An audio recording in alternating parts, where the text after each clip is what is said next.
Welcome everyone to the Koochiching County Board of Commissioners regular meeting for Tuesday, January 9th, 2024. Would you help me open with the Pledge of Allegiance, please?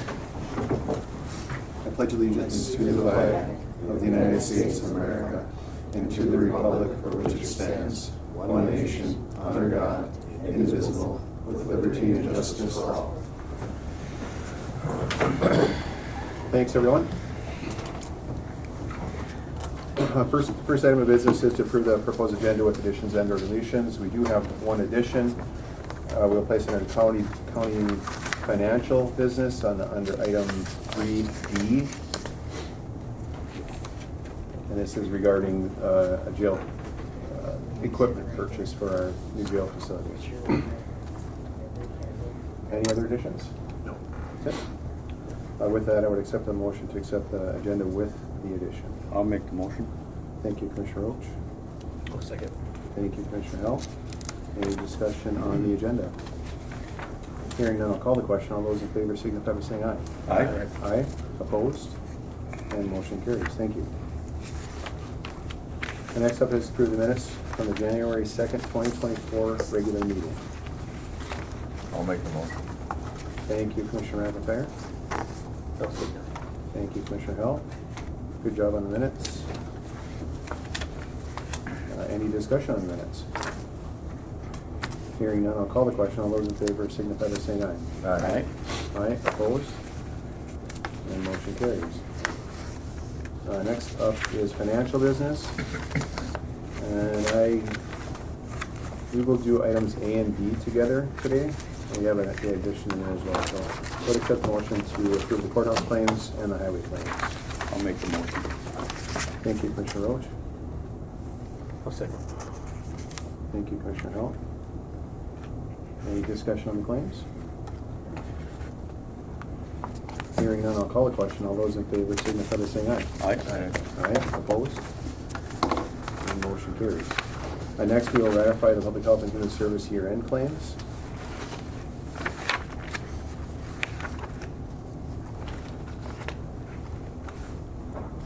I'll make the motion to ratify. Thank you, Commissioner McNair. I'll second it. Thank you, Commissioner Roach. Any discussion on the year-ends? Hearing no discussion, I'll call the question. All those in favor signify by saying aye. Aye. Aye. Opposed? And motion carries. Next is the addition. This is to approve bid for electrical gear procurement through Omnia contract for jail project. And this gear is $90,067.85. This has a lead time. Is the reason kind of we're coming to the board now to purchase this here. There's probably a lead time, I think, late fall, mid-fall of 2024 to get these things here. So we'd like to have that when the walls and the roof are on, then we can get it. This would be kind of the next step of the puzzle, but we got to get it going now. So we had a discussion at the POC meeting last Friday, and this is one of the items that they found out that has that lead time. So we're trying to stay ahead of that stuff. So. But this would be, I would imagine, this would be coming out of our jail procurement bond. So upon approval, of course. I'll make the motion. Thank you, Commissioner Roach. Second. Go ahead. Thank you, Commissioner Erickson.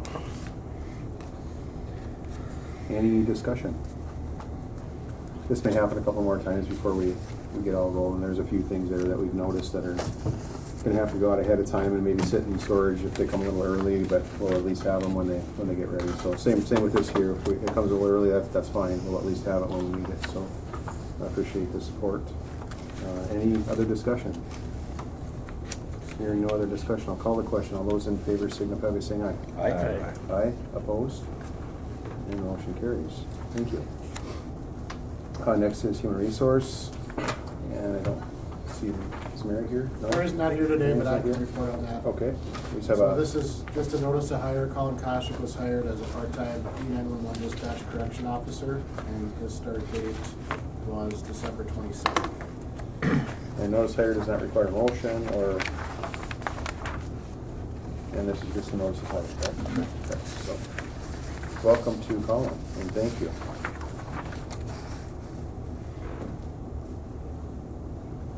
Next is to consider appointment to Arrowhead Regional Corrections Advisory Board. And this was something that was vacated last meeting. It was past Commissioner Brian McBride was on this board, and had expressed that he would like to step down from that. So now we'll start the process of getting candidates, lining up candidates, and then kind of forwarding the candidate for approval, I believe, onto the ARC board.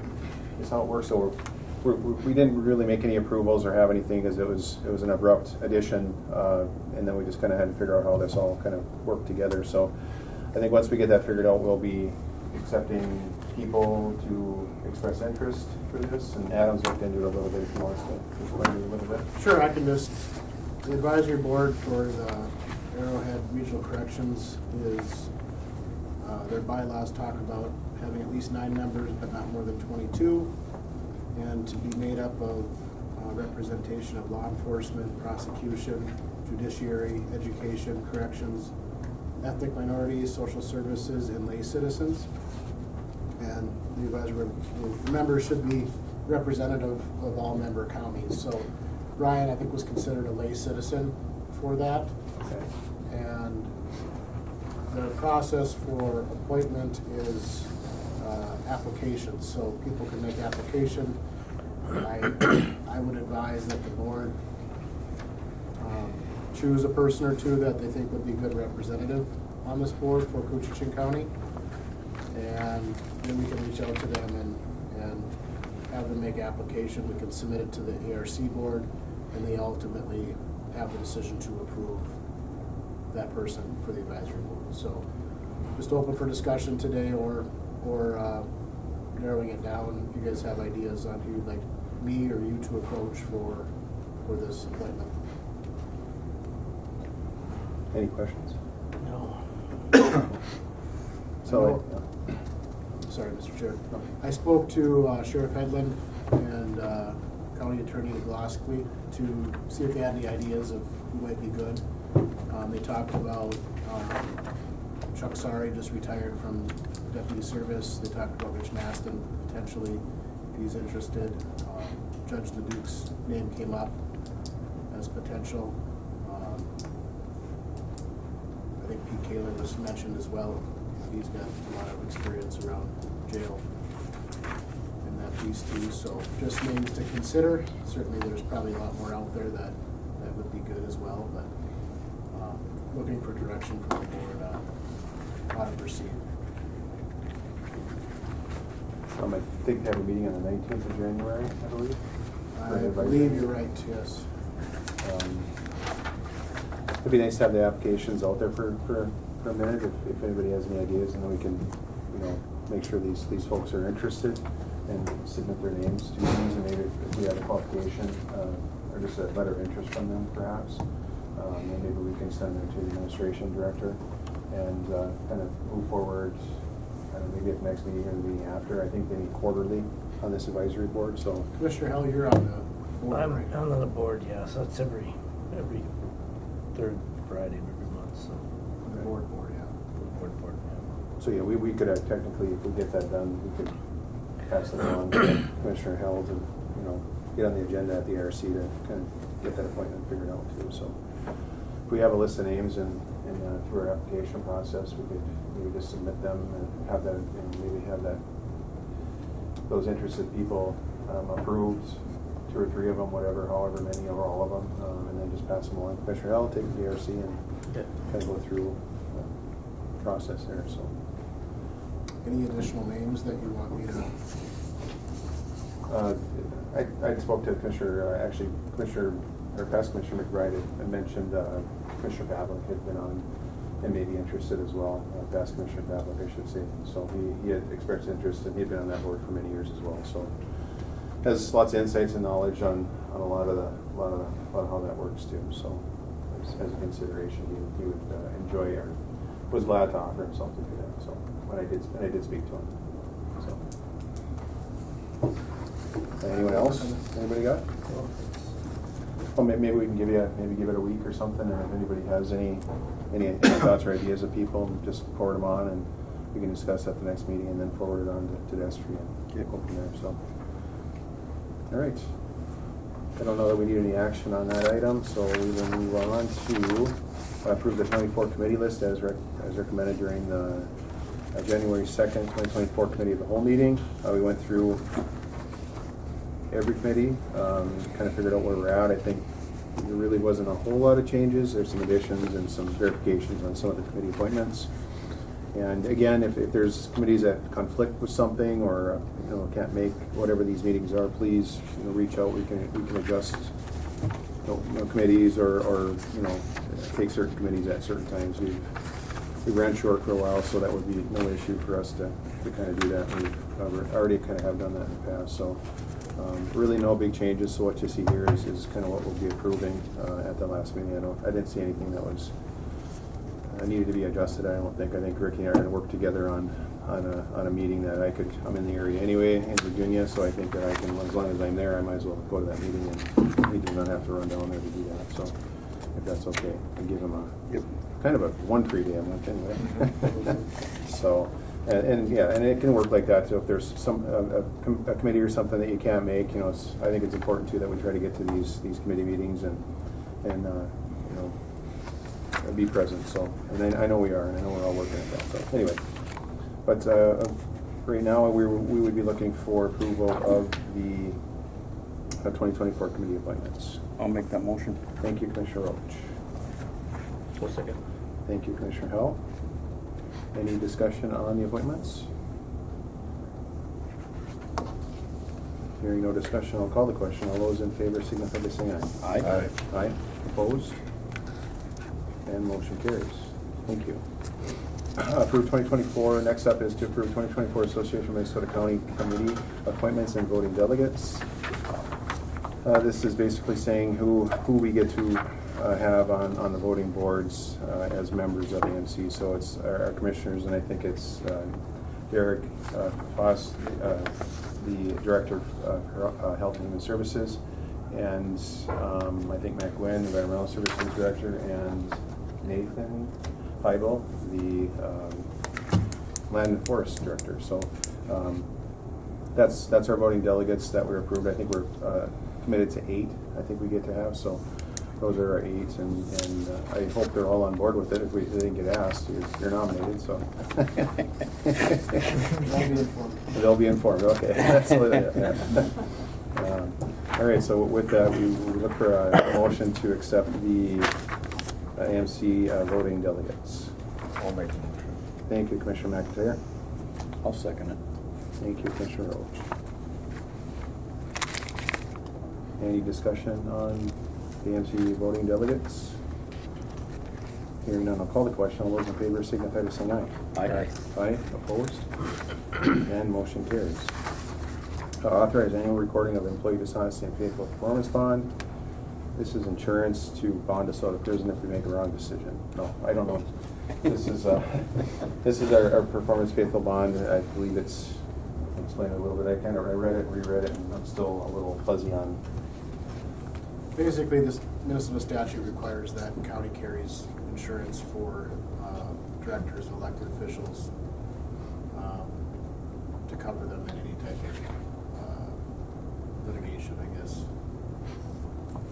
malpractice type insurance. So MSIT, to our insurance provider, has a policy that covers that. And so the statute requires us to annually authorize, and it gets filed in the recorder's office, so it's a legal document.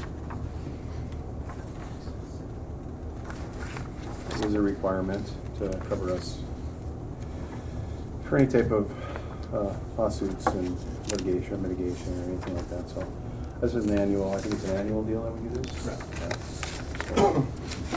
So, any questions on the performance bond? Nope.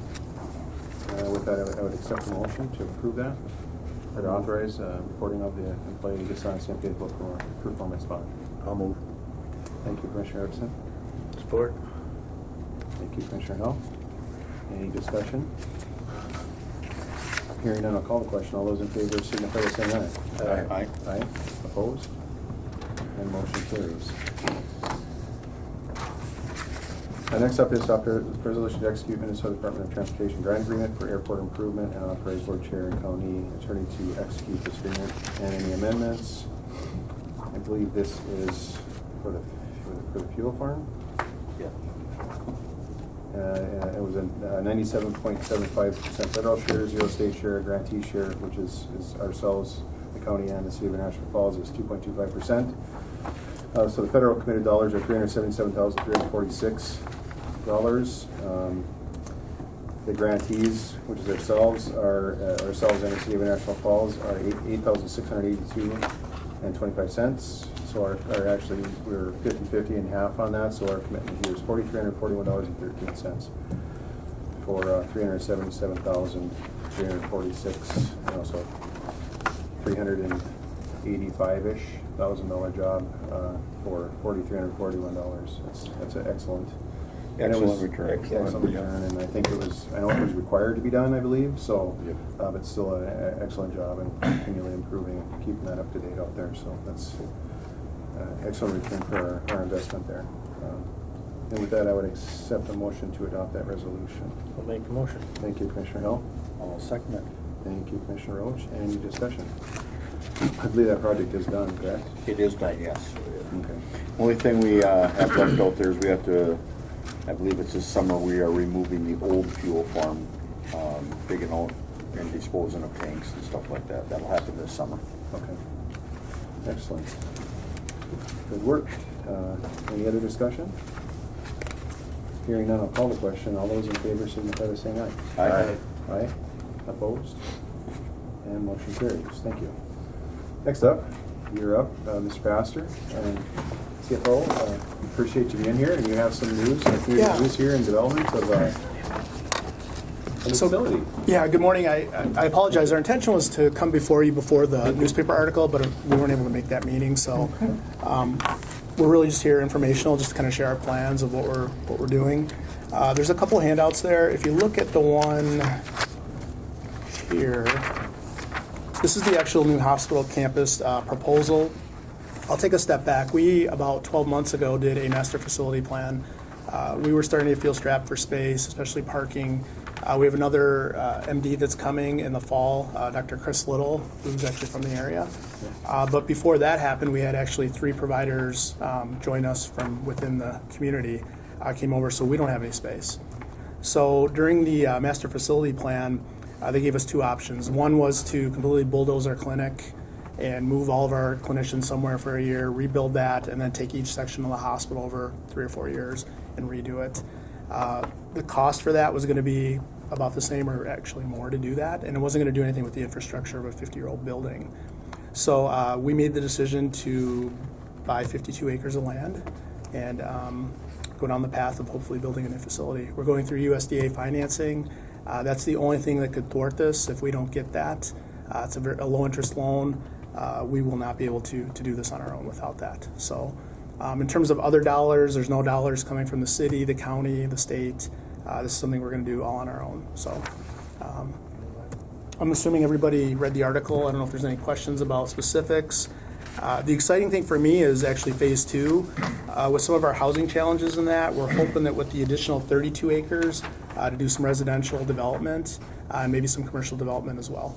So That's what I had heard, and if you wanted to expand on it a little bit, I think that's a good vision. Yep. So that's this one here, and again, this is just a mock-up. This isn't anything, specific at this point, but we would envision turning this into more of a medical campus, maybe having dental and chiropractic and some of those things out here as well. But then along the water there, putting in some housing, some regular housing. We're talking about some one-level housing for seniors potentially, and really just partnering with the developer on that. We know that's needed. We've lost general surgeons. I've lost a couple other specialists because there was no housing. The spouse gets online and starts looking and says, forget it, we're not moving there. So again, that's phase 2. I don't have a timeline for that. We got to get through the new facility. Right now, the plan is hopefully to break ground in spring of 2025. We were going to try to do that earlier, but because of the USDA funding, there's a lot of environmental stuff that has to happen and wetland mitigation, and you can't take trees down because of bats during certain months, and there's just a lot of stuff that has to go on. We have to actually have an archaeological survey done now because some of the land had not been disturbed. So unfortunately, it'll probably be spring of 2025. We went with Myron Construction out of, I believe they're out of Neenah, Wisconsin. They think they can get it done in 18 months. Wow. Everybody else was at 24. I know, we said the same thing, but they've been looking at warehouse space. They do a lot of their own prefab, and they're pretty confident they can get it done in 18 months, Wow, that's which is, it's good for us because the way the USDA works is we have to actually take out an interest-only loan to pay for the construction, and then when the construction's done, USDA comes in and buys that loan. So, the sooner we can get it done, the better off we'll be financially. So. When will you hear about the USDA? So it's a long process. We had to apply to be able to apply. And we went through that. There's a financial feasibility study that has to be done. When we did our master facility plan, we used our auditors, so they were very familiar. And then that all got approved, and we've been working with the USDA, so that, I think the formal application will go in probably this month or next month. So, and then I don't know what the turnaround time is for that. But it's likely we'll get it. There's a lot of money in those, whatever that fund is called, and we meet all the qualifications for it. So, and I think right now, Craig, do you remember what the interest rate was? 3.75. Which is high. Yeah, that's high for them, over 40 years. So that's the only way we can afford to do it. Yeah, that's very similar to what we're doing with the jail next door here. It's right in that, 3.5 to 4-ish right now. So Right. it's- So, and then that only covers 80%, and then there's 20% that has to be done locally or regionally, and those loans are guaranteed then by the USDA. So we'll be looking for some local partners for that. And then this is east for the folks that may didn't read the article. This is going to be east of town here a little bit. Correct. So it's the land right between the Customs Building and Voyager National Park headquarters. Okay. So the other cool thing is we're actually going to try to make it more of a destination. Right now, we don't have our own food service. We get all that from Good Samaritan, and that's been challenging. And basically, if they could give us a 90-day notice, we would have no food service. Right. So we're going to tie that in the back with a really nice bistro. And then you can see in the front there, we tied some walking trails into that bike path that goes along the front. And we're really going to try to make it a place where people might just want to come and have coffee or hang out. Or if you look at this picture here, this is just a concept drawing of what the front's going to look like. This glass atrium will go all the way down the center, and you'll be able to see the water in that from there, and there'll be all kinds of seating and stuff in there as well. And one level, there's not going to be a basement, there's not going to be an upstairs. We're trying to conserve costs as much as possible. So I'm hoping that we can have something for the next 50 years. Our building's over 50 years old. Right. Yeah. So, No, that's a great spot of land there too. Yeah. It's underutilized now, and really an awesome place to have something like this here. And ironically, the hospital and the campus in Fort Francis is right across. Right. Pretty much right across the waterfront there, and they have a beautiful waterfront to look at as well. So we're hoping to have a little dock there. I'm not sure what it's going to look like, but boat access. Yep. And there's just a lot of efficiencies too. I mean, you can see there's not a road that goes all the way around the building. Right now, when we have deliveries, they cut right through our parking lot. The ambulance backs right up to our front door, and we're just trying to fix all of that. So, Do you envision services there that we don't have now, like deliveries and then dialysis? Dialysis is one that comes up a lot, and what we found is there's a new technology we're looking at. An actual dialysis center, we've looked at that. I mean, we've looked at it twice since I've been here. I know it's been looked at a lot over the years, and they don't believe that there's enough volume here to sustain that. Doesn't mean we won't look at it again. We continue to look at those things. OB is another one that we'll look at again. This new technology, you don't need a water room like you do. There's a lot of structural things with dialysis right now, but there's this new technology that's come out where you can plug into just about anywhere there's a water source. So we want to explore that a little bit. But the goal would be to try to bring more services here so people won't have to travel. That'd be great. Expand the OR,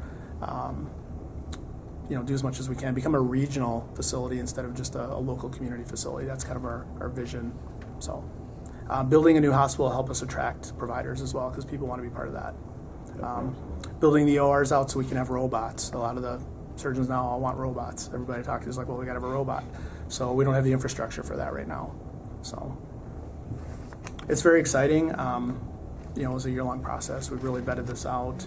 And I really commend our board for having the vision, along with our executive team, to move this forward. So I think it'll be good for the community. Yeah, that's a big step. It's a lot of what ifs and whatever. So yeah, I understand. It certainly is a stretch and stuff. But I feel good too. I think you're on the right track. Not that Not that it means much for me, but Sure. I really think, you know, it will attract, like you say, what you're looking for and some of the housing issues that you may be able to potentially help solve that in the future too.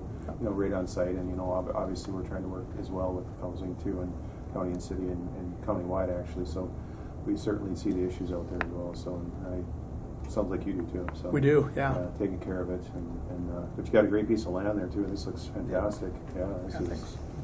Do you have any nice. ideas for the old building? You know, that's come up quite a bit, and we will have some sort of a plan. I don't want an empty building there. You know, I'm not really sure at this point. We haven't vetted that out. I heard rumors that there might be somebody interested, but whoever that is isn't ready to tell us who they are yet. But, you know, I don't know. Could we donate it to the city or the county or somebody? I don't know. But we'll have that figured out. We got to have that figured out before, because I know that'll be a concern for people. Yeah, that's a nice So, piece of property. it also. is. We've invested a lot of money even in the 5 years I've been here in that riverbank. That riverbank was eroding pretty bad, and it's now fixed. I think we sunk about $500,000 into that. So, questions about anything else, Craig? Anything you wanna? So, Well, that's great. Yeah, and it was certainly understandable with the not being able to make it. That's the scheduling and things like that. So, but we're excited too as a community. Thank We see you. a lot of these things, you know, succeeding and stuff. But best of luck. And if there's anything that we can do here as a board here, we'll certainly reach out to whomever and support it locally and regionally too. We have Representative Skraba here in the room, so okay. you know, and I know that we'll if we're looking for support, I think you'll get it. So. Okay. And, you know, as this progresses, I can certainly come and give updates from time to time if you guys would like that. So, Appreciate that. all right. Absolutely. Thank you. Thank you. Thank you for your time. Thank you. I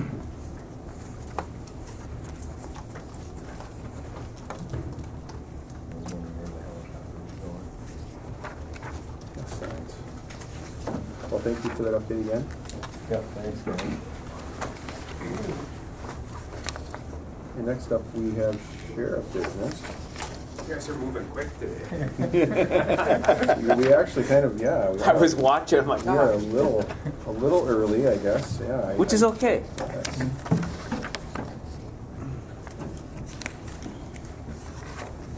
I think we had a little bit of discussion about these MSIT cameras here, not terribly.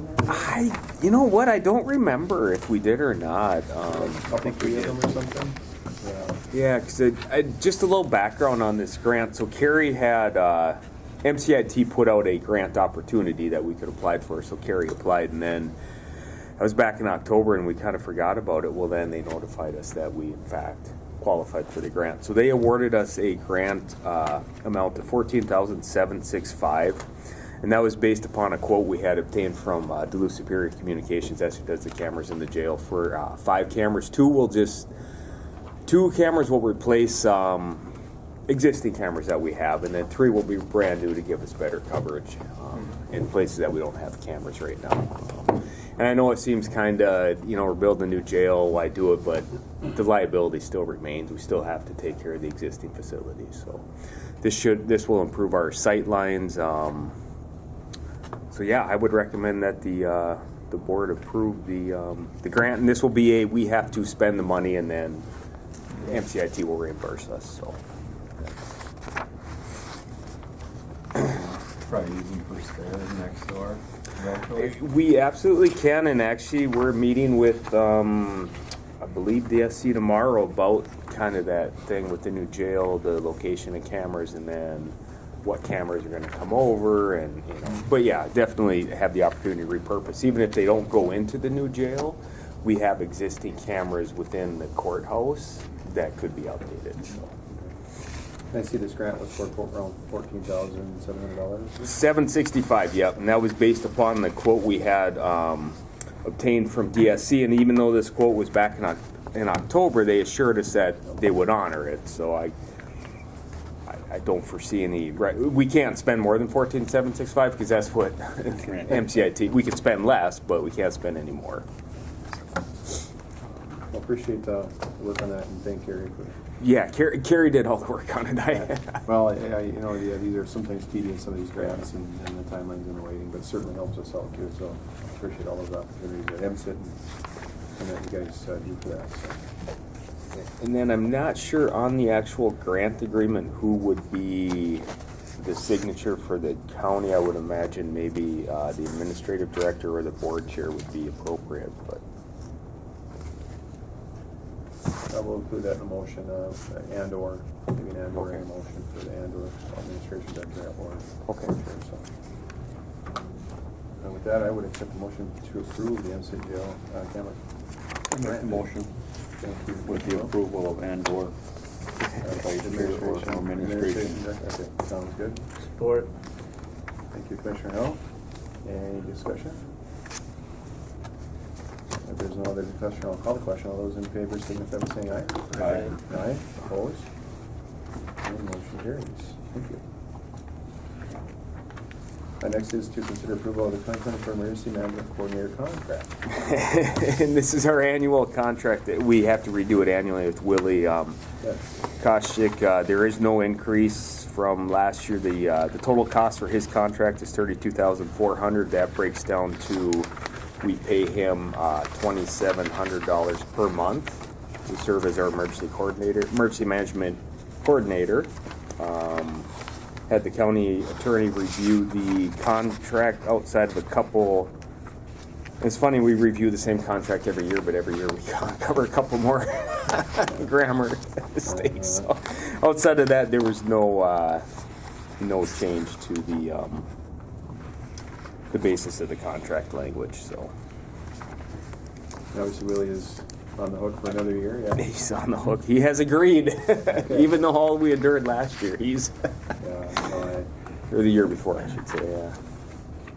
I think it's it's been I've gotten well used actually. So you know, some of these things here, people think, oh, it's just one of those things. Well, no, when you really get to have to use it, it really does matter. Yep.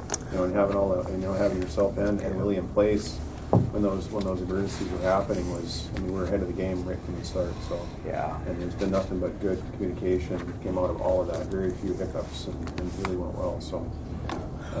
And along with obviously the mitigation of all the other programs that we actually are required to be funded.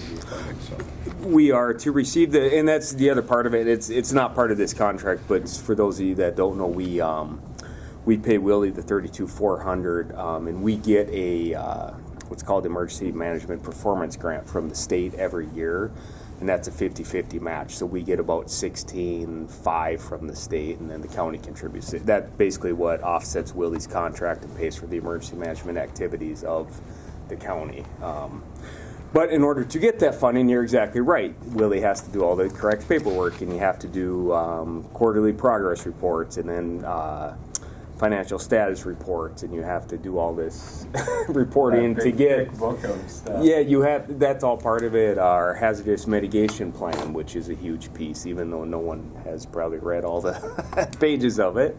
The emergency operations plan. That's another part of it that Willie has to maintain, and it's you have to check all the boxes in order to get the funding from the state, and then you have to do that in order to qualify for a lot of, like when there's a natural disaster, to qualify for the funding, you have to prove that you checked all the boxes. So it's a lot of monotonous, mundane work that Willie does, but it positions us so that we're well prepared if there is an emergency, like the flood.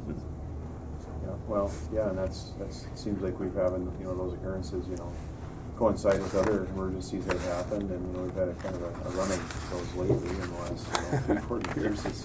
It jumps from one thing to the next, so we can certainly enjoy when they don't happen, but it's always great to have that backup and have that there when we do need him. So I do appreciate him. He's a super cool dude, and had a chance to visit with him a little bit the last little while, and yeah, he really has his thumb on all that, and he enjoys what he's doing, so that's even better yet. So Tell him he can't retire before I do, but I'm afraid that's going to happen. So. yeah, that may, you just never know. Anything else for that? No, I don't think. It just, if anyone had any questions on the grant or the MPG funding, on the MPG funding, that is always essentially a year behind. We just submitted for our 2023, whatever they released that year, mostly through the year before they even released the grant to get. So we're essentially a year behind on the 50% match from the state. Any questions for Karen?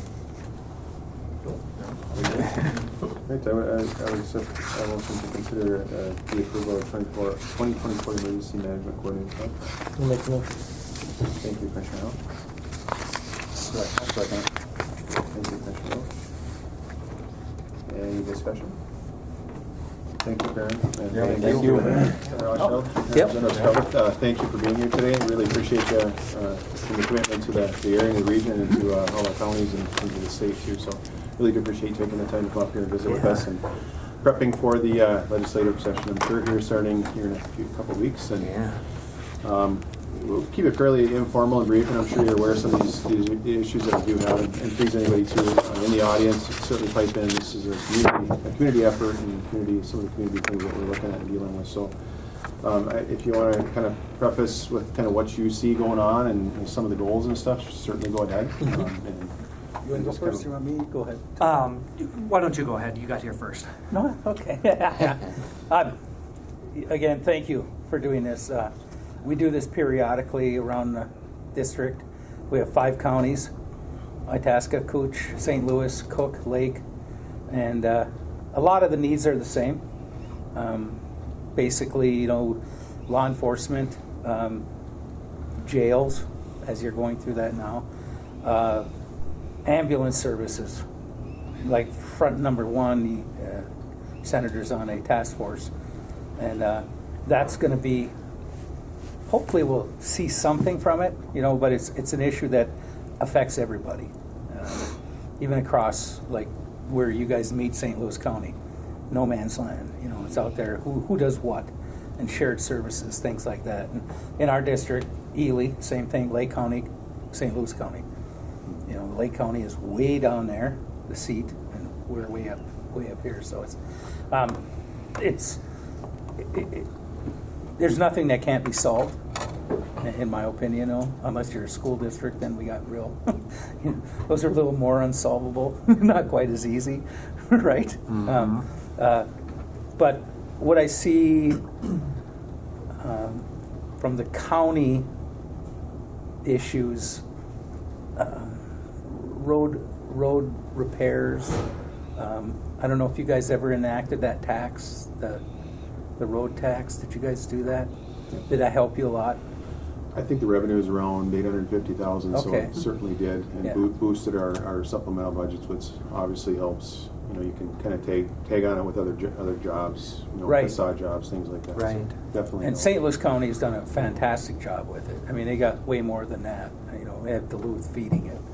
Yep. And they share it, so it's like it's interesting how that made a difference in our.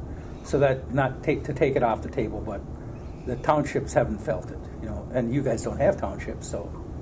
In our district, the townships are like, "Well, come the legislature didn't give us more money," and it's like, "Oh, go talk to your county," and the county's like, "Well, we'll get you on the list," that sort of thing. So it's this year is going to be a bonding year, and I don't, other than Rainier, I'm trying to think if we have any bonding up here. Did you guys have any requests? From the county? Yeah, no. No, but I mean, I Falls has their request. Yeah. Yeah. Yeah, we did, and appreciate the opportunity. We did actually file, a request to be heard and testify for a bond for kind of to coincide with some of the construction with the jail and the county campus and things Yep. like this here. And we're trying to tailor that to kind of coincide with that. But I think we have an opportunity in 26, I believe that would be more appropriate right now. Okay. We just had to fund the jail and get that side of things taken care of and make sure that we can afford to do that without dipping into the reserve, general revenue reserve, too much. So Right. But we're certainly, I think, trying to build that up there to where we can do that. So we do have, hopefully we'll have here our requests. One of the things I've been, and like yesterday I was in Grand Rapids, Itasca County, the Grand Rapids Chamber of Commerce meeting, and basically the way I look at, when communities help communities, then we can help. I can see where the state comes in, someone within your community, I see everyone working together. It's way easier to support, or when you send letters you know, hey, we need help here. It's easier for me in the legislature to go to my board, my capital investments committee, and say, these guys have all been working together, you know, let's work with them, that sort of thing.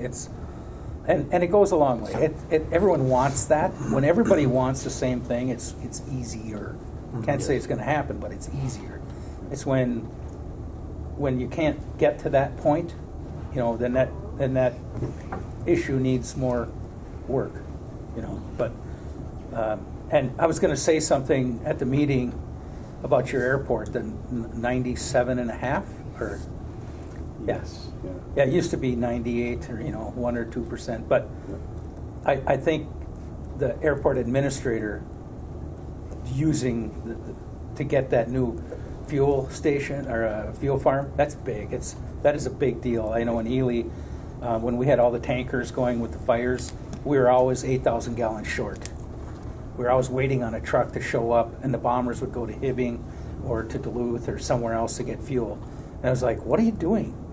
Why don't we have more? And so when Senator Klobuchar was there and Representative Stauber, I'm like, hey, we need a new fuel farm. And our airport our FBO, he's like, we can get by. It's good being modest. I said, I want to be prepared. And when you're prepared, you're ready for the next step and where you guys are doing it. So again, I think you should applaud your airport administrator for being on the ball. And I don't know what happens to the used stuff, if it's sold or if it's destroyed, but if there's value, it's obvious someone else, maybe a trucker has some use for it, who knows? Because we know that aviation there is no room for error, zero. No. None. I mean, they figured out where the errors are and they make it so that it can't be. That fuel into that tank is so far away from the bottom, it's like, how much is in there? It doesn't matter. There could be water there, and we know if we go this high, we're never going to get the water. Yeah. So someone's already figured all that out, and that's what you have now. So I applaud you guys for keeping that going. I think that's a huge asset to northern Minnesota, that airport. And I know our Minnesota Department of Transportation Aviation works with you guys, so it's a positive thing, and I'll continue to help them, whatever I need to do. I think what else you guys got going.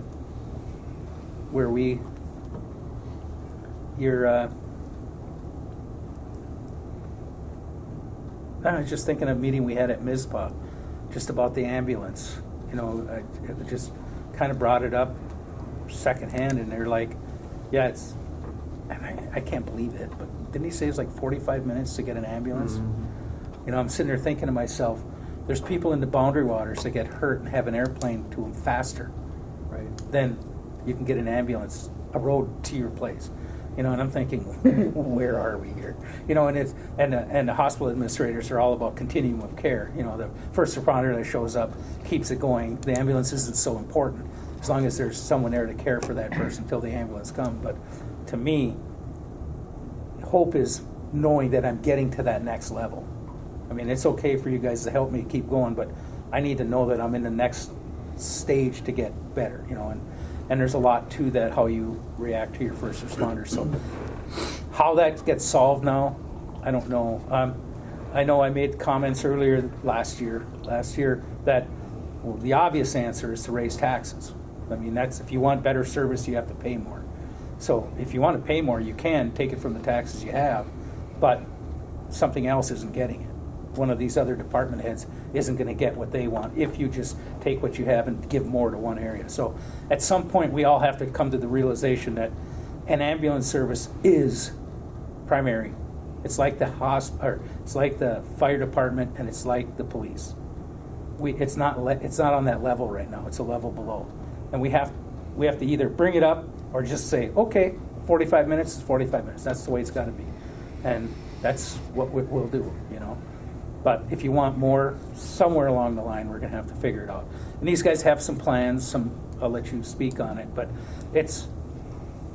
it'll be interesting to see what comes out of it, because it's a system that needs some rehashing. MnDOT up here, you guys work with MnDOT, the county.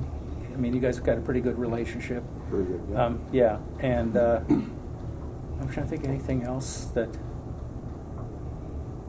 talking with the sheriff,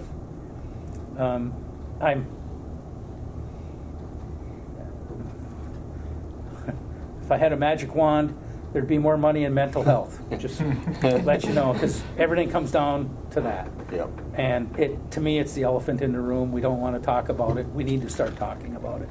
We need to talk about it a lot. We need to, and then do something about it. But if we've been talking about it and I haven't heard, then let's do something about it, because I'll do something about it. I know how important it is.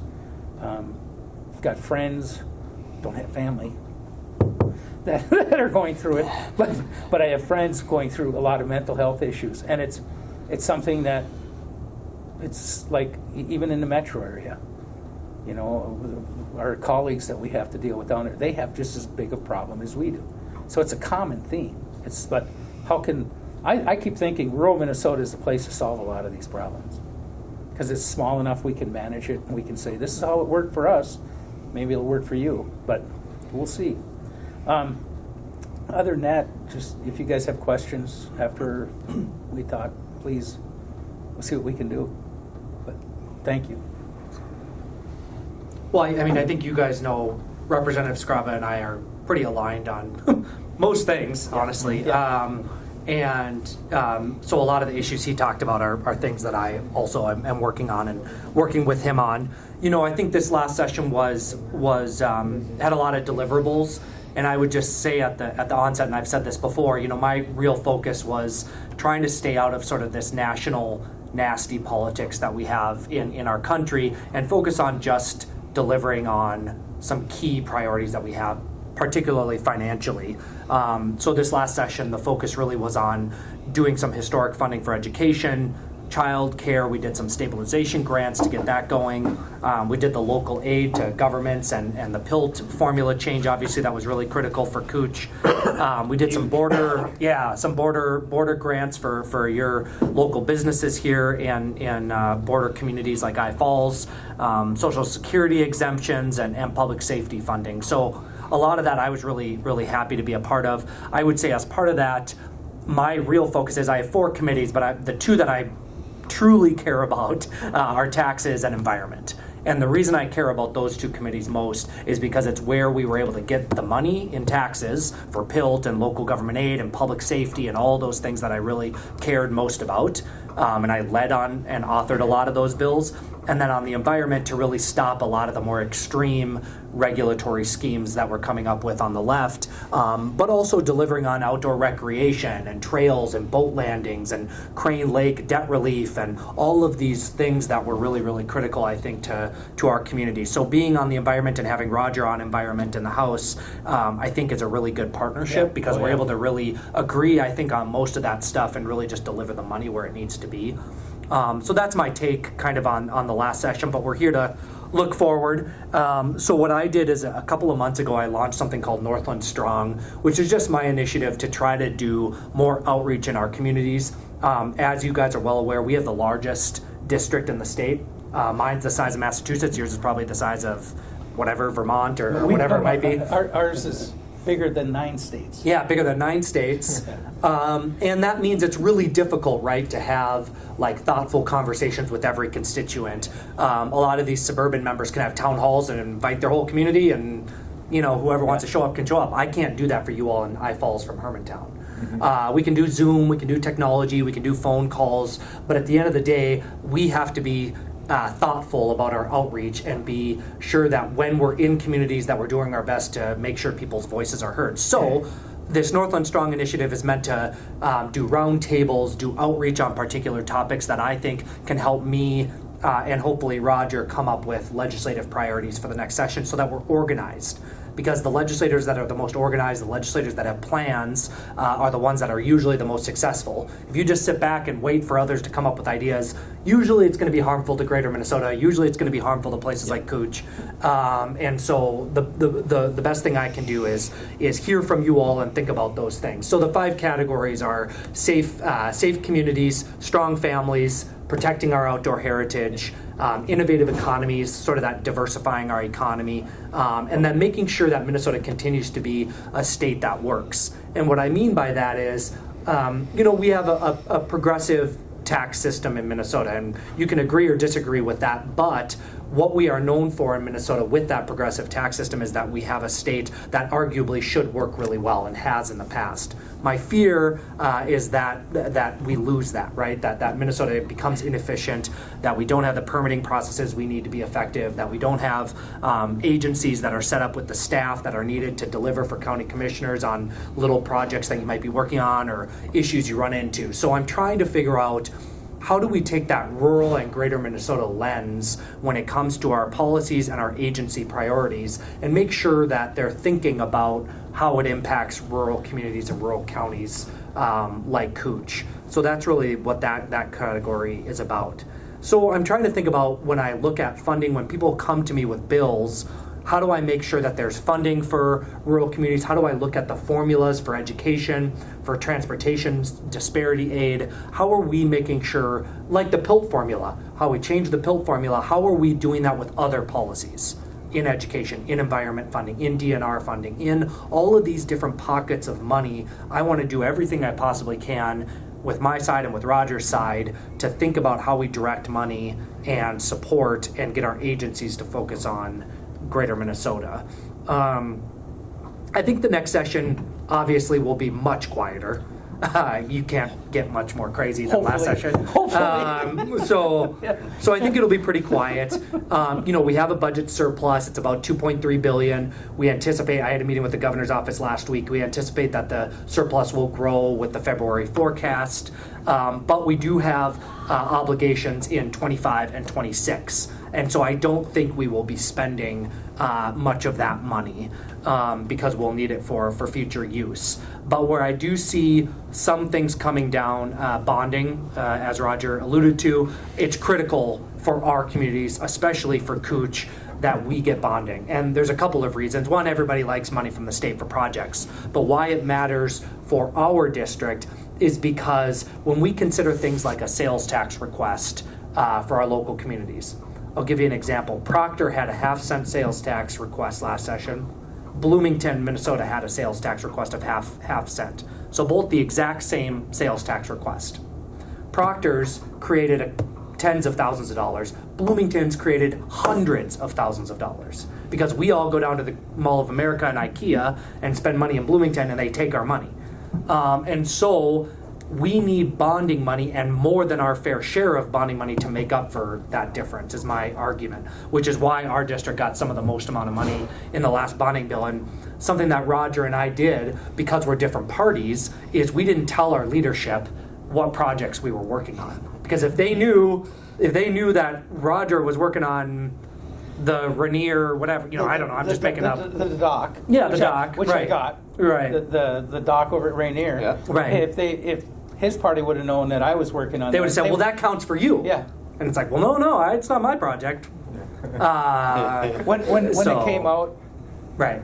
there's So some we famous, made a bunch famous of things happened. Yeah. And we're pretty unique in having split party in our district, but there are a couple of other ones, but they don't work together like Roger and I do, and so they miss out on a lot of money. So we'll do that again. Yeah. I anticipate, I think that we will have a bonding bill. It'll either be cash or it'll be a geo bonding bill. I hope it's a geo bonding bill because that gives us a little bit more leverage. We've been given guidance by the MMB that we can't afford to borrow. We have AAA bond rating. We're very healthy in Minnesota. We have a good budget surplus. So we should do some more borrowing for these critical projects. So there's that. Childcare is something that I hear a lot about.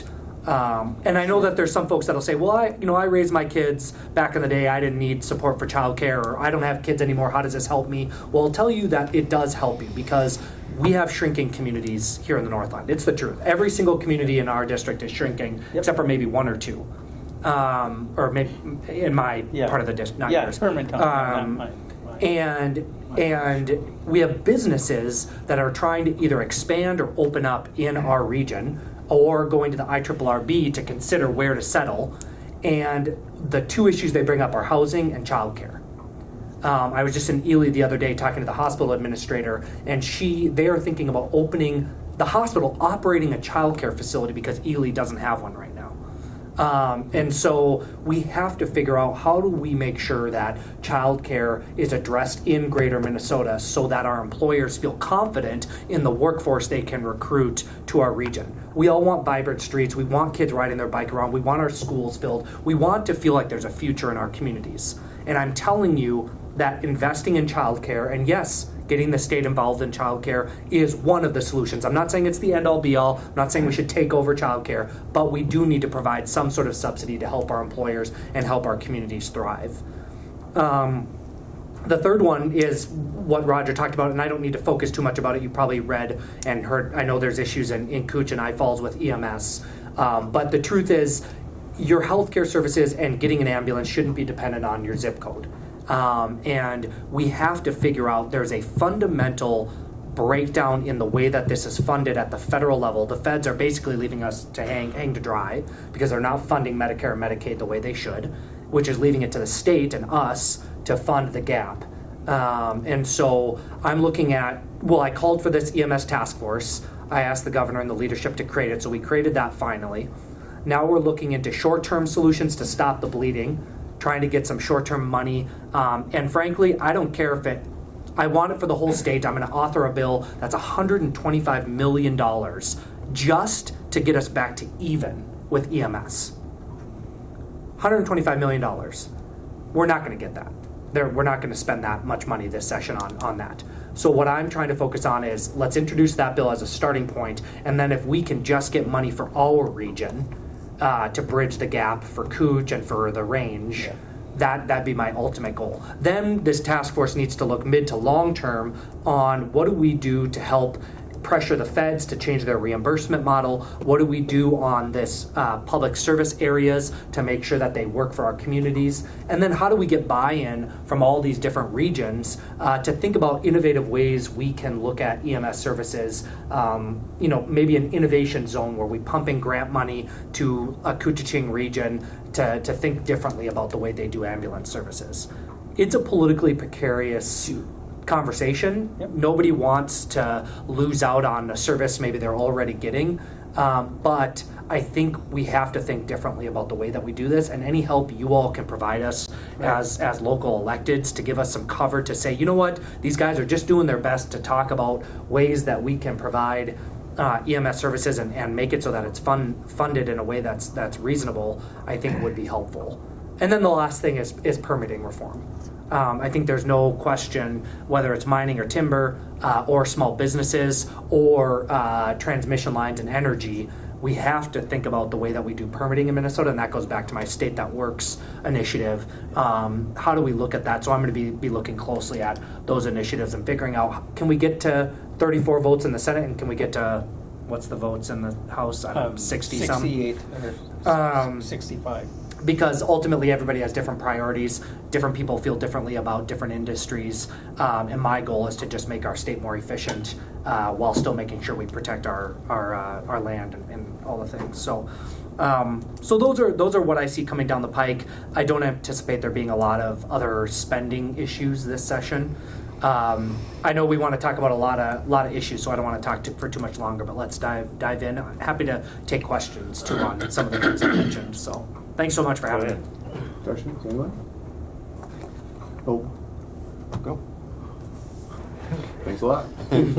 No, we're really, personally, I'm really satisfied with the work that you both did in the legislature, because the PIL funding was tremendous for us here. Honestly, the increase in the PIL funding was phenomenal. With what we have going on here, I mean, it turned out as best that we could have ever been, honestly. So. So I really personally have no ill will or complaints of anything, honestly, believe it or not, and really no funding requests. We did have an increase in our levy this year, obviously. You may have noticed, but we do have to pay that bond, and we do have, that is 100% county funded through our property tax levy. So. And then that's, I wouldn't say it's a requirement as yet. We're not being, told you have to do that, but our current jail is obviously reduced to a 90-day facility from a 1-year facility. The next step is a 30-day facility, and then beyond that is not good at all. So some of the transportation costs that we face, obviously we're a long ways away from anywhere else to house these people when they do need to go somewhere. And we're in that situation right now, depending on the certain types of of crimes that are there and how long these kind of go out and whether they go to trial or not. So anyway, that's part of that. And that actually is, I wouldn't say it's behind us. There's nothing there yet, but it's in front of us, and it'll soon be in the ground here in the spring for this new facility adjacent to this building here to the east. So Okay.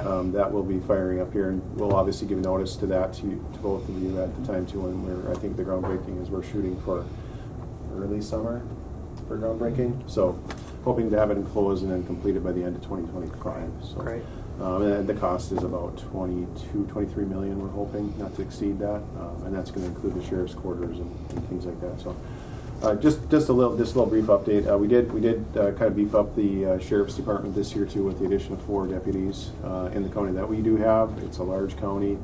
Some of the idea of the cell obviously was some of the reformulation of the ARC funding, which helped us quite a bit to not have to fully fund that out of our levy, but it helped tremendously as well to be able to go that, and it was easier to fund that department. And now we're going to have some good staffing levels where we need to be, and some of the staff shortages, obviously across the board. Right.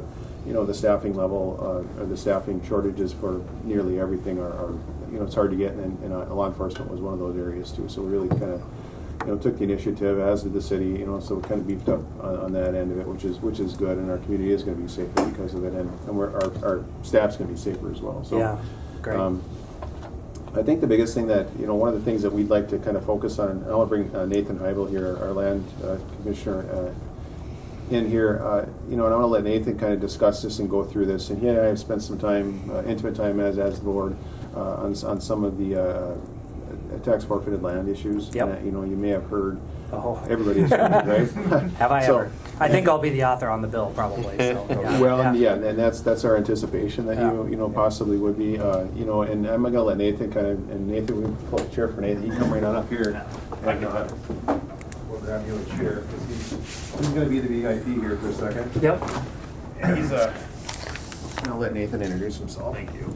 Yeah, like Commissioner Schoberg said, my name is Nathan Heibel, and I'm the County Land Commissioner here in Koochiching County. So, as you guys are probably well aware, last spring the U.S. Supreme Court ruled on the Tyler v. Hennepin case, and with that ruling or that decision came a lot of fallout and a lot of angst and questions related to the tax forfeiture process in Minnesota going forward, liabilities that maybe counties are on the hook for, and then for those, especially for those counties of us, those of us in northern Minnesota, that historical tax forfeited land, forest land base that we all manage, that's been tax forfeit for 80, 100 years a lot of times. So we kind of look at that issue, we break it into buckets. The first piece is, I guess we would ask for both of your support, and it sounds like you would be the one that would author the bill. So the AMC, Association of Minnesota Counties, is working on, they've convened a working group to draft new legislation to handle tax delinquency in Minnesota on properties moving forward. So we would ask for your support on that. I mean, it's an effort. We don't sit on it ourselves personally from Cooch County, but we've got folks from St. You've got Louis. allies. We've Yeah. got really good allies on Yeah. that group. So and that's an effort I would think that everybody can get behind. I mean, it's all 87 counties in Minnesota stacking hands on it and saying this is what we agree on. That is going to try to set the roadmap for how things are handled in the future. Kind of another piece of it. After the Tyler decision, a number of counties were named in class action suits. There was a couple of different suits, I believe, that were filed, even though it didn't name every county specifically. All 87 counties are really part of that suit, and it's I think the first piece to that puzzle is, number one, a settlement has to be reached on that class action or those class action suits, and that discussion is ongoing, to try to reach a settlement on it. So then once a settlement is reached and there's some kind of monetary figure established as far as what the liabilities are that counties face across the state on that, and that's potentially a pretty large figure, we understand that. We would ask for your support for the state to fund that global settlement whatever it may be, because counties over the years have just been following, we've been following state law. These tax forfeited lands are state titled lands held in trust for the local taxing districts, and they're managed by the counties. So, and then, for us up here too, another piece of this, or another bucket, I guess, if you will, of this issue is, it's not on the table right now, but we saw enough bills that got introduced last session that basically would have struck out the apportionment process for any revenue generated off of tax forfeit land, including, that timber sale money that is very important to us up here. You saw bills on that last session? Yeah, I mean, they would have simply, it was before the Supreme Court decision, but there was 5 or 6 bills that were introduced that came out of both the House and the Senate. There was, there was authors on the individual bills from each party, so that's a little bit concerning. Interesting. But it basically, I think they were simply trying to fix the issue before the Supreme Court decision, but I see.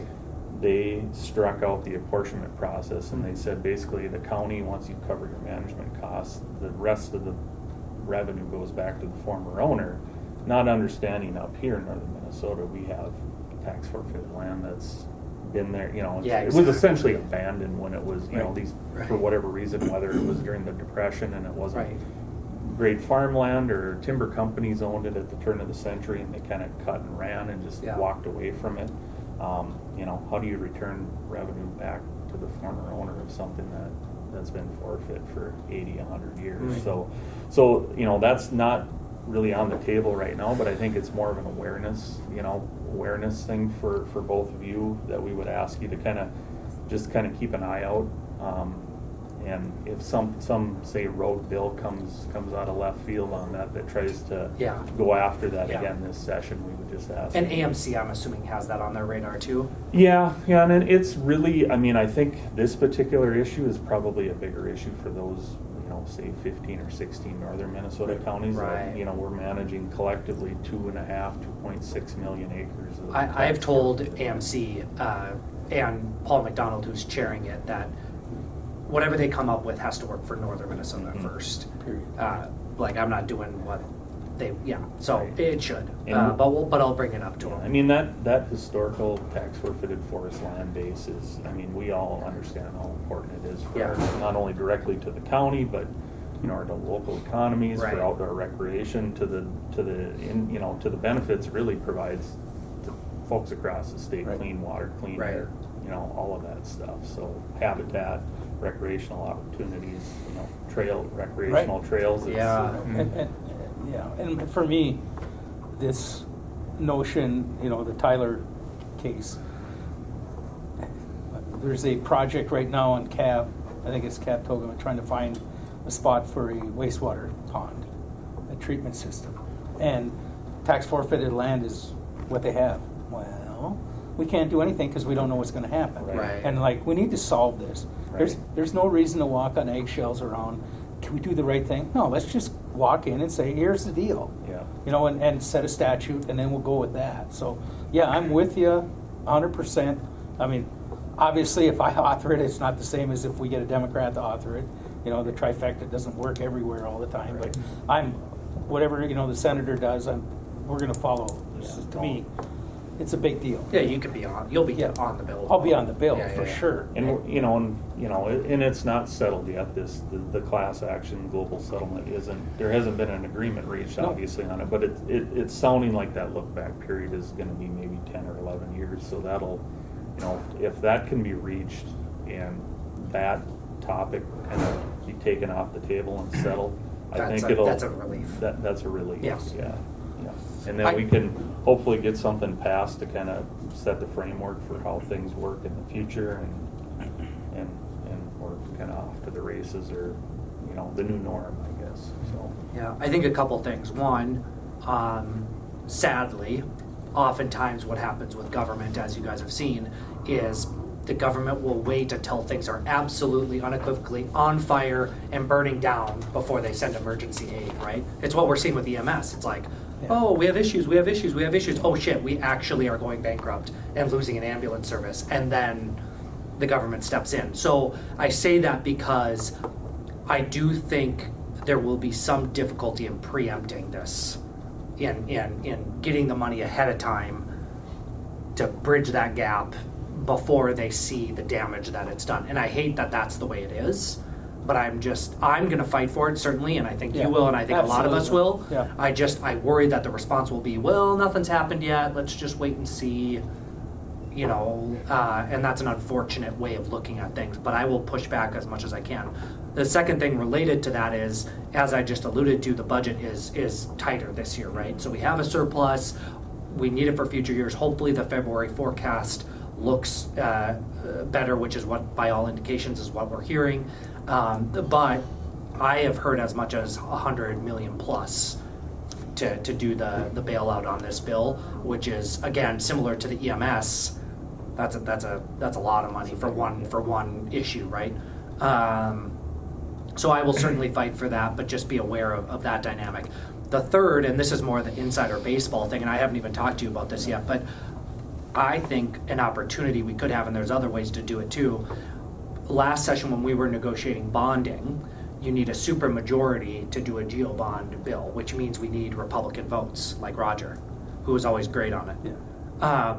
The leverage that gives is very high, because if we can't borrow without the minority, then that gives us no ability to really spend any money on There won't be a infrastructure. bonding bill. Yeah. So my suggestion, insider baseball here between us, is that it would be awesome, Roger, if you or some colleagues in northern Minnesota could maybe advocate for this being the leverage. Yep.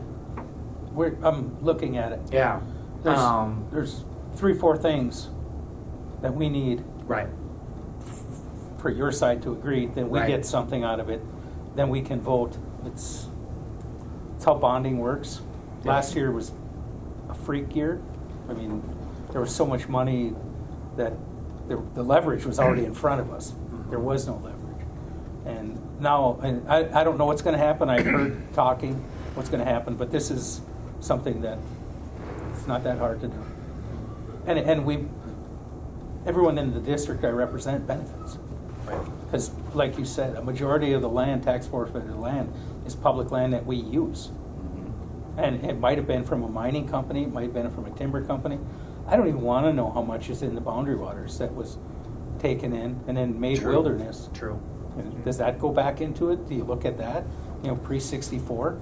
So I would argue that 10 years is more than fair, which alleviates a lot of our concerns up here, because most of the stuff that we're looking at is older. There is some current stuff, but it would be nice to have that resolved before. But like you say, as far as trying to use this as a leverage, that's why we're there. Yeah. So Another benefit to having split parties in Yes. the district. But then the last thing I would just say is we need your help telling this story, because this is a very nuanced insider government issue, right? I don't think the average citizen in Koochiching County understands that we're at a big loss here and this could be on their property taxes if we don't do something. So the more you guys can help us sort of say, look, we've got a 5 o'clock alarm fire here. Yeah. We need help from the state. This could impact all of us. That'll also give us more leverage, because if average citizens don't know about it, when I go to colleagues in the Senate and say, hey, this is a big issue, and they say, well, I haven't heard anything about it, that doesn't give us as much leverage, right? So anything we can do to just spread the word, I think, is really key on a lot of these issues. and again, those colleagues down there, this is a parcel, someone's block. Right. It's not hundreds of thousands of acres, where for us it is. Right. It's a bigger deal. Well, if there's ever anything that I can do, Yeah. or any of us in the northern Minnesota counties, we have the Minnesota County or Land Commissioner Right. Association. We got you, Corey, Julie, Nate. We get everyone, Julie, Yeah. and I don't know who Cook County's. What's his name? Bob Thompson. Bob. Yeah. We get those. That's a great. And that's all the 5 counties, and I'm sure you're all on the same page. Yeah. Yeah. That's pretty much. Is Corey still president? Nate is. He's our Nate chair is now? right now. Chair? Yeah. Okay. Okay. Good. but thank you for that. Yeah, we'll definitely, no. and we should just be in touch, and all of you and Jason Yes. especially, just as we kind of draft this and talk in the tax committee. And Representative Listagard, I think, is going to author it in the House, so another ally. So, so yeah, I think we'll just stay in touch and keep working on it. All right. That sounds good. You Yeah, have like I say, the resolution there from the Forest Resource? Yes, so you guys may have already seen this. I don't but- think I have. But earlier this summer, so not long after the Supreme Court decision, Minnesota Forest Resource Council, I'm sure you guys are aware of, it's a governor-appointed council, multifaceted stakeholder representation on there. Actually, Commissioner Erickson represents the logging interest on the group, but it's anybody that really any stakeholder group that is concerned about forests in Minnesota, and they make policy recommendations and guidance to the governor and the legislature, and this is a resolution that they felt important enough to pass because of, and those bills that I referenced from last session, those are the ones that are listed at the bottom there. It was kind of before the working group really got going with AMC, it was kind of the first step in this process of how important this issue is to the forested region of Minnesota. So it was kind of in regards to those bills from last session. So Good. Yeah, this is very helpful. Yeah. And it kind of summarizes the issue, at least from that historical land-based perspective, as a whole. So. The council is made up of 17 different stakeholders representing, higher ed, the DNR, environmental groups, all tribal around, interests, environmental, game and fish, and it's just across the board. And it was a unanimous support, although I think some of them didn't understand the issue as well as we do. And that's that's expected. They supported it. So, Good. Their support is the timber base. This is a big deal. And ours is good. Money type stuff. Right. But, it is a big deal, but I can remember Senator Bach telling us one time that 80% of the legislature didn't know there was such a thing as a Forest Resource Council. So, right. But that's Metro, I suppose, But I Commissioner, you got 17 different people, and they unanimously agreed, like you said. Generally, they're all from different walks, and the whole idea of the governor putting this together is that, hey, we need to run this through people, and if it red flags, we'll stop it. Right.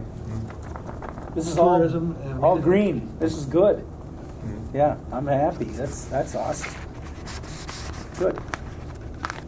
Good. Thank you. Well, thank you, Nathan. Yeah, appreciate thank you. all your work on this here. And we have, like I said, we have numbers over numbers and percentages and things like that obviously we can share at a future date when you need them, if you need them, that we've discussed here with Nathan and the group here, and we'll be definitely staying on top of it. Nathan's been kind of heading all this up throughout the land commissioner base and through different different committees and clubs that we're in and sit on. So yeah, but certainly. Yeah, when the time comes, I think myself or anybody in our group would be more than happy to come and testify or whatever. So that'll be great. Okay. Yeah, because I'm a capital investments and legacy and environment, and a lot of our committees have Zoom. You can not drive down there. You can do it from here. The bigger issues, it's better, even if you're going to be there for 5 minutes. Yeah. Sometimes it's better to be there, because if one of them has a question, especially on something like this, if our members aren't up to speed, or if Dave doesn't get his folks and I can't get my folks, and if they have good questions, it's better that you answer them. Yeah. Because then it's right from, and it might be right there. Yeah. So I think I found it goes both ways. Sometimes you don't need to drive there. Yeah. Sometimes you should drive. No, I agree. It's a big enough issue that for us that it being in person, if at all possible. Good. Yeah. Great. So, thank you. Yeah, thank you. Thank you. Thank you, Nathan. Thank you, Nathan. Well, we touched on the ambulance service too. Just to let you know, give you a little update on that. We're Commissioner Roach and myself have yet to restart our steering committee, and we've discussed and have numbers and on how we can get to where we need to get that funded, to cover that gap. Yeah. And throughout the community, for the most part and overall, I think we have good support throughout the community and constituency. I think they understand the importance and need of having this service. I mean, I certainly do, and I think everybody around this table certainly does too, and to keep it funded and keep it going is great. The only concern obviously is if we fix it, it maybe doesn't get fixed later on, because I agree with both of you that it is a federal issue and a Medicare Medicaid reimbursement issue.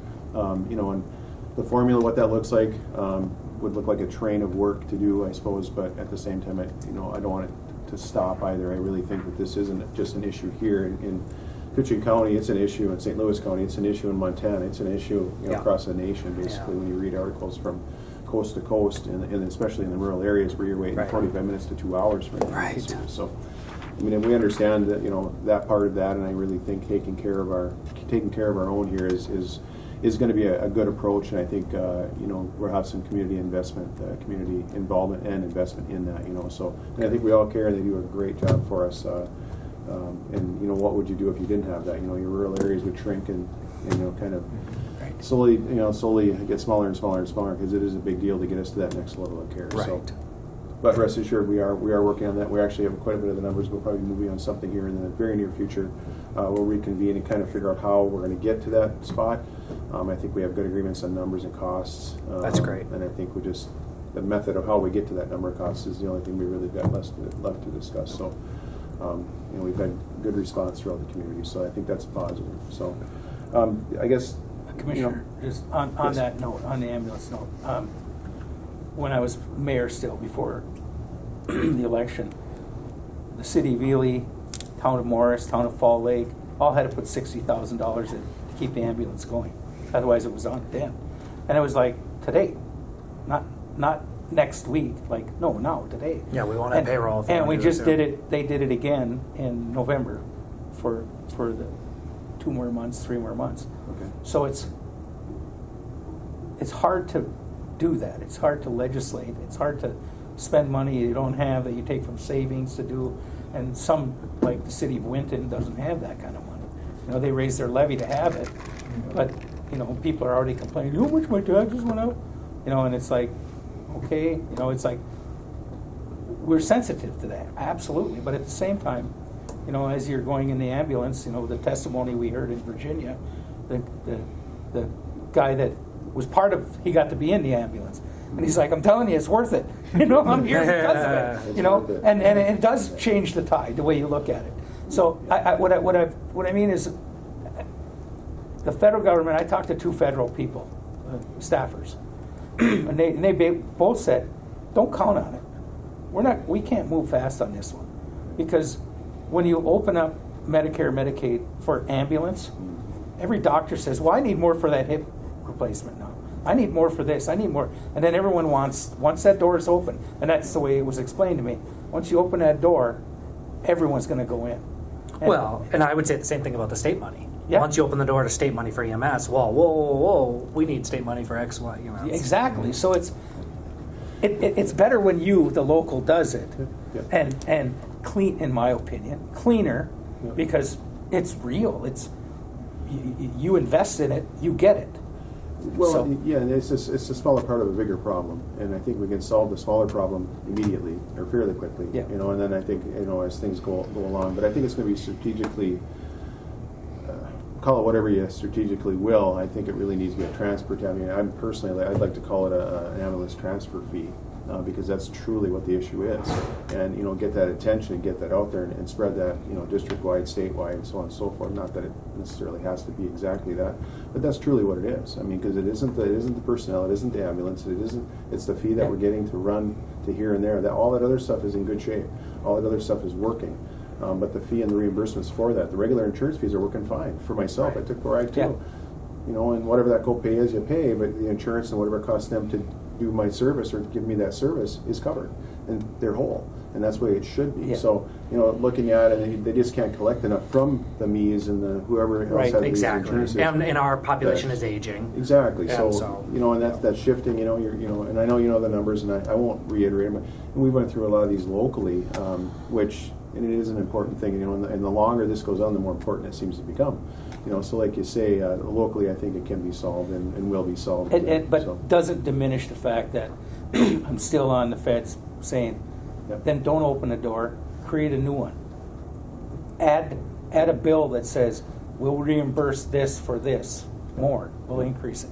Yep. Some way so that no one else can go in. I mean, it's just, like you say, whether you're in Montana, South Dakota, Maine, Yeah. Minnesota, it's the same issue. It is. Identical.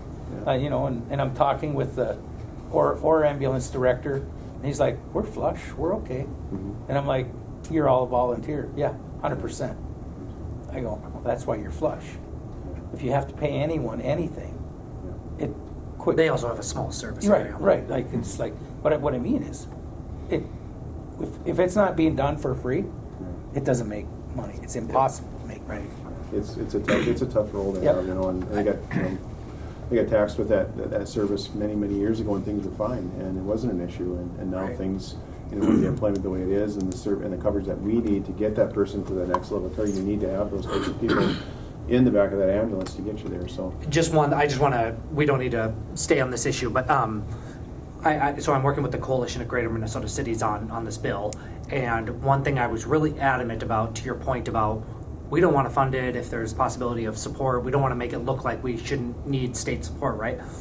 I just said, look, as we're drafting this bill, I don't want that to happen. I don't want St. Louis County, as an example, to be putting money into EMS and then not get state support because they bridge the gap, or Lake County, or you guys in Koochiching. So what I'm telling you is, don't be afraid to move forward with ideas or support or collaborations if it gets the job done, because my focus will be making whole regardless of that local support. excellent. Yep. That's good. Yeah. Appreciate that, definitely. The other issue would just be the local option. Obviously, when that moratorium lifts, Yeah. we have thoughts here of Yeah. how we can help fund and ease the actual property tax burden on the citizens for helping to fund the jail.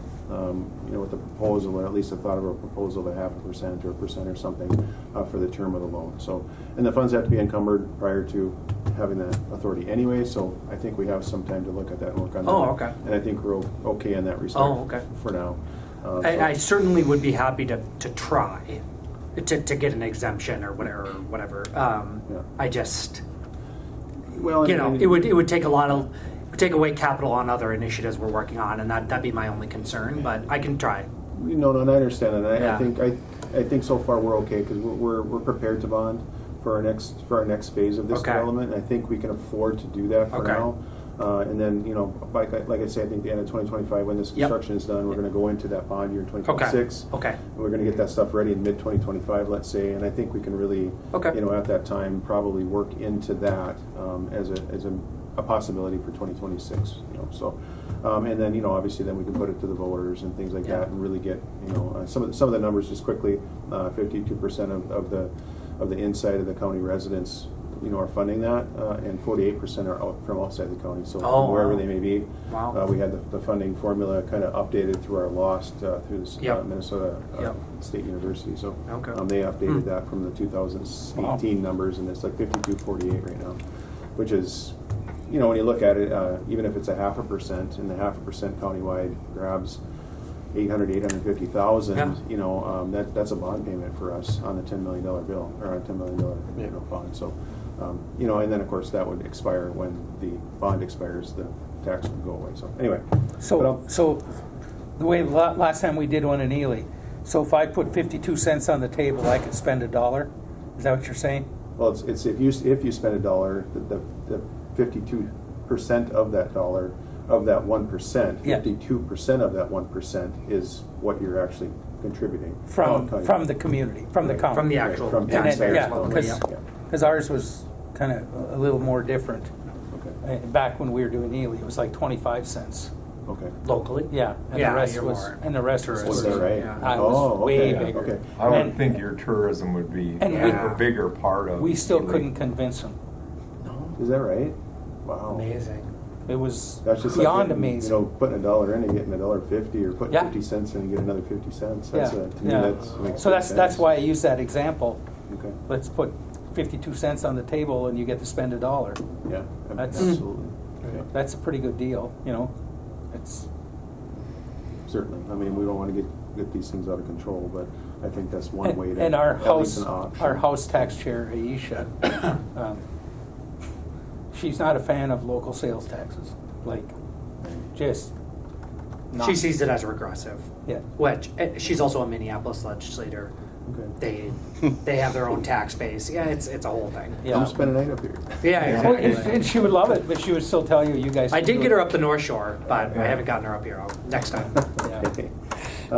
We have border crossing. Obviously, we want to touch on that. I know that's kind of an issue that I think is getting to be more of a concern because of the cross-border traffic and the cross-border commerce that Yep. happens. I think a lot of our Canadian citizens come over here, shop, spend money, support our local businesses. I think Yep. that's a big deal. Recently, I know you're probably aware, the fees went up to over $100 for them to buy a book of 12. Ours are, I think, $72 to buy a book of 12 as of the first of this year.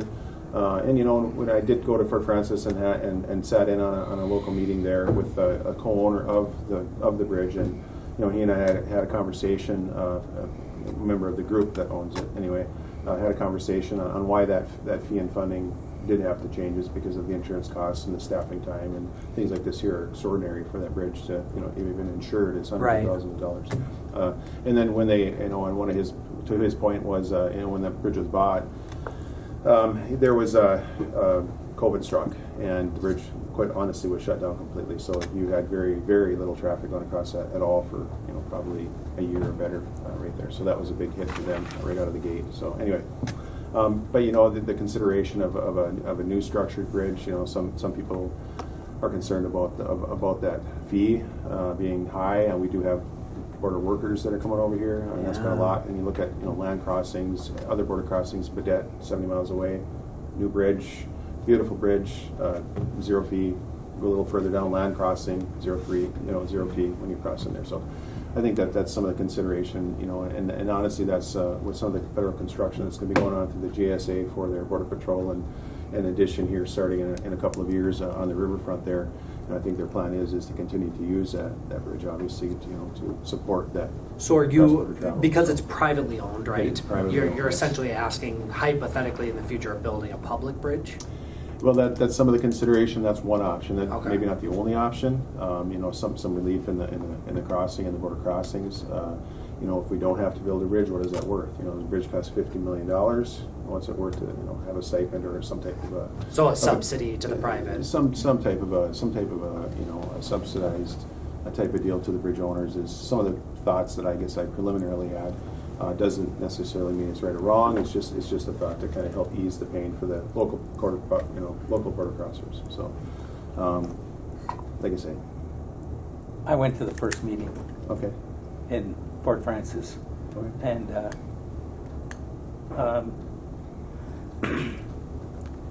I talked to Senator Bach before I went there. So aren't you going to build that new bridge? Wasn't there a new bridge? And I go, news to me. That's what we need. And he's like, no, we've talked about a new bridge. And I said, well, I didn't know anything about it. And so when we went over there and we were chatting, I think the bridge that's there and the customs, because the customs is going to move, U.S. customs. Yep. And maybe you're aware, maybe you're not aware, but Canada Customs doesn't pay anything to be there. The people that own the bridge pay the cleaning and everything for it. Oh, is that right? Yeah, that's part of the bridge. That was Okay. part of the deal. Okay. That goes with the bridge. Oh, Yeah, gotcha. and I was I like, believe it's the same I- in Lake of the Woods. I go, what? So customs doesn't pay the beat? They're like, no. And the MP was on the line. I go, what's that? He goes, what's that? So we were all kind of like, he goes, that's for news to me, and I'm like, how's a government entity not paying to be a government entity, right?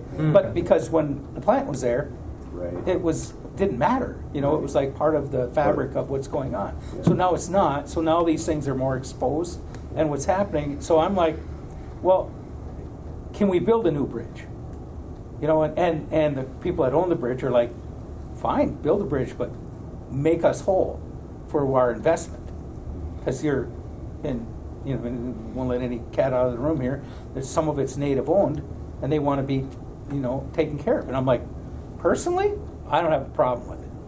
Personally, I mean, if that's part of building a new bridge, that's the cost of the new bridge, to make you whole so you can go away and we can let people go back and forth for free. You know, part of talking with your sheriff, they have a lot of employees from Canada. I should not the sheriff, sorry, the hospital, the Rainy yes. Lake. Yeah. They're like, yeah, we have a lot of people that come back and forth. You know, and I'm like, wow. So they take an automatic hit every day to drive to work. The kids that want to go across for their blue line, their hockey, they take a hit. And it's like, this isn't fair to the citizens. You know, to me it's not. I've received more Fort Francis people saying, what are you going to do? And I'm like, personally, to me it's a federal issue. But I will help spearhead from the state side, saying we need help. We need help to solve this. You're saying in the short term, try to find some subsidy for it to make it work. I went out, and I don't know if you know this, but everybody in town knew that if you bought them before the 1st, you got a deal. They sold like 82,000 crossings. So not Might not be much need there. Yeah, I got 2 books. So. they said at the meeting to do it. Should have bought me one, Dave. Yeah, well, I didn't. I was like, when they said at the meeting, if you don't have one, you really should get one. I'm like, I'm on my way, man. Yeah. So I got 2, but the idea of what they did, I'm at a loss because I don't see the business plan succeeding. I mean, the maintenance on that bridge, you know, it was a part of a business before. So you always It was fixed subsidized by yeah, that. Yeah, Right, yeah. right. Yeah, When you own just a bridge, it's like, I used to rent snowmobiles. If you just rent snowmobiles like I did, you can't succeed. It's impossible. You get winters like this, you don't make any money. And you just do that a couple times, and back in the day, you're in the hole all the time. That to me is the same concept. Yeah, in the summer it looks great. A lot of people. Look at all that money. But look at certain times of the year where there ain't enough money to even open the door today. Right. So and where we come in, you know, the state, because District 1 engineer was there, Dwayne Hill. So Dwayne and I asked Dwayne, I said, you going to have a statement? Are we going to do anything? Nope. Just here to listen, you know, and Dwayne's so quiet anyway. So we're just both sitting there, and I couldn't take it anymore. But finally I had to speak up about it, and that's when we found out about the Canadians didn't pay anything, the customs. And I'm just like, okay, so where are we going to go? What's the plan? We have a meeting the end of the month. That's what I wanted to make sure. It's at Rainy Lake First Nation. It's our second meeting. It's time to be determined, and I don't know exactly where we're going to be. He didn't say which building or where we're going to be, but we're going to go there and talk again. Both sides want a new bridge. That's kind of the feeling. How do we get to that and still make those people whole? That's part of the conversation. We're not trying to say, you shouldn't have bought that, da-da-da-da. It's kind of like, okay, how do we work together to solve this problem? It's a unique problem. Very unique, yes. It's not something that you fall apart across every day. So, I mean, if it seems like government's giving them a handout, it's not a handout. Is it a buyout? It's not a buy. It's just, how would you want to be treated? How would you want this deal to go? So I'm hoping we can solve this. Staubers folks are going to be listening. They were Senator Koochiching and Smith. They were both. Everyone's aware of what's going on. When is you say the customs isn't going to start until 25? I thought don't quote me on that. I don't have a hard date on it. That they've had some approvals and things like that So- on that riverbank and doing some drilling and things. So it's And I didn't see the map but this new hospital, Yes. is it gonna be in the spot where the bridge was gonna go? No. No? Okay. So it's It'll be way, the hospital, then the customs and border. The Oh. border Border patrol's there protection. already, then customs. okay, and where would the bridge, if a new bridge were to go there? That'd be to the west of that, Yeah. Oh, to the west of this? west. So it'd be closer where the bridge is now? potentially, yes. Yeah, because again, the other side, the Canadian, the people that own the bridge go, still got to come to our land. Yes, I'm sir. like, great, again, we'll help you. Yeah. This is trying to make. I think the border should be free and open. I don't think it should be a toll at all. Period. I think it's wrong. I think it's just fundamentally wrong, and it's just for me. It needs to be solve this problem. So as long as I'm in a position to do that, I'm just going to keep trying to solve it so that it's a free bridge. It's important to me. Absolutely. Important to us. I'm gonna let Roger take the lead on that one and let me know where I can be helpful. Yes. I've had staff sit in on the meetings, but you've yeah, really taken yeah. the lead, so that's great. But yeah, this is yeah. I have to go, unfortunately. I do have another appointment. I know we have Indus on the list, and I know that's really important. So We have some correspondence here in the near Okay. future, and Commissioner Erickson actually served on that board. Okay. On the school board, actually, Oh. a while ago. And has some concerns and has had family and still lives in the area, and so it's an importance to him in particular, and Yeah. to me and our county board here too. So, but I think if we could bypass that for a second, and I know we have some concerns that we are going to work through, and I know we have some committee members out in that area too that are corresponding with your office and Yeah. with the MDE. So we'll continue to Right. work forward on that, looking for that split northwest varsity aid line is kind of what we're looking to do. It's a complicated issue, and Very I don't want to do what complicated. the No. locals don't want to do. So you Right. guys help guide me. I just Right. don't want to see a school close. That's my. And then we have Commissioner Hanson here, or former Commissioner Hanson. Yeah. I want to give him a second because he asked to be here and he You said asked. you had to run away? I do, yeah, but Can I have just a few minutes? yes. Mr. Chair, is it okay if I? Absolutely, have a sir. handout? This is Mike Hanson, Yep, a yep. former commissioner Yep. and a board member of North Star Co-op. Yep. Yeah, I just wanted to stop today to. He's not on the agenda, by the way, so this is special. Yeah, to hand these out. And really, all it really shows, Senator and Representative, is where the co-op stands in northern Minnesota and the country in general. And there's also a guide there to show you what our highest expenses. And as you can see, it's generation. Right now, approximately for every $1 that a co-op member sends in, 60 cents goes just for generation. And over 40% of our generation right now is recyclable. It's renewable in the form of wind and water. But when we have a drought or the wind's not blowing, we do that. The other thing that I sent with you today is a brochure from northwestern Koochiching County, and it says that it's from the River Valley Development Authority. In the 1930s and 40s, there was an organization in Northwest Cooch, and that's what they were called. So when they renewed it about 20 years ago, they put that in there. And maybe you noticed that in that area, Franz-Jemny Park, State Park is there. And actually, it's probably one of the finer small state parks in the state. It's on the finest mile of river that we have, so if you ever get up there, that's true. The county, through the Consolidated Conservation Lands, funds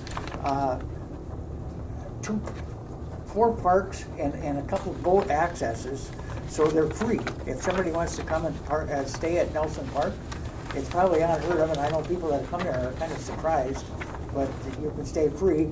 And the bottom sheet I gave you just gives you an idea of why you should come. Yeah. That was this spring. 100-pounder. I see that. It was 74 inches long, and in my lifetime, I think the fish have just gotten bigger and bigger and bigger, as has the sport. So, Senator, yes. if you ever want to go surgeon fishing, I would love Representative, that. Yeah. I know a guy you can call that will put his card with you. You can call him, or if you have any questions about North Star, please feel free. And we'll see you in St. Paul this session. I'll have Maybe. to come and see you. That's No, right. I'll be That's there. right. Good. I'll be there. But, Bring me some fish. Yeah, some smoked sturgeon, yeah. I should do that. You know, I had a neighbor just last week, or the week before last, catch a 67.5-inch fish through the ice. Wow. So Amazing. they're out there, but I'd like to see. I go to Lake of the Woods every year to butt it. Well, that You can means sure you're, take that what one that also. means is you're skipping. I know, exactly. I need to start coming. I need to bring my group over. Yeah. Yeah, So- see the parks that the county puts out there and join us. Yeah, good. Yeah. Well, if And I if you would have have any known you like questions, fish, I would have brought you some coffee. you know, if you have any Next questions, time. please feel free. Yeah, good. And thank you for Thank coming you and so sitting much. with these gentlemen. Yeah. Thank you, Mike. Yeah. Thank you. Thanks, Mike.